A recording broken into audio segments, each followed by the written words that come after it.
Nicole, your breaking news report tonight has really dominated our coverage since it emerged.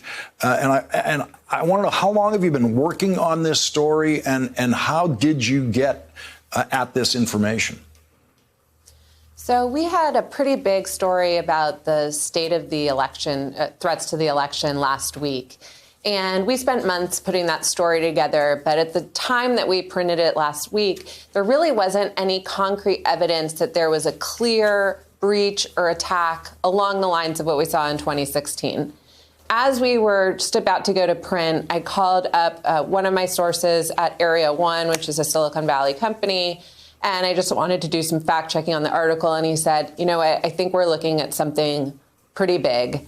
And he basically said that one of their researchers had seen this very concerted, very aggressive campaign in the last couple of weeks of 2019 to get the credentials of some Ukrainian companies, but he hadn't put two and two together. And just as I was speaking to the CEO of Area 1, he said, we looked at their targets and they all have one thing in common. They're all subsidiaries of Burisma.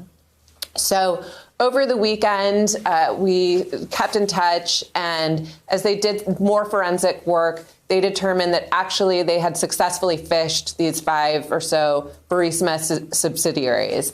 And it looks like employees at Burisma had turned over their emails and passwords. Now, separately, my colleague Matt Rosenberg and I also determined that, from speaking to intelligence officials, that there was a concerted effort by Russian spies in the analog world to try and infiltrate Burisma, to try and get similar information that Trump actually had been looking for.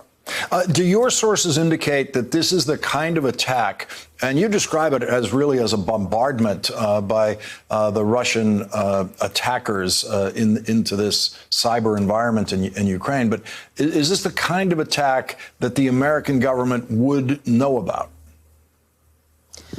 We would hope so, but when I talked to people at DHS, they had no knowledge of the attack, which was pretty disconcerting. Thanks for checking out our YouTube channel. Subscribe by clicking on the button below for more from The Last Word and the rest of MSNBC.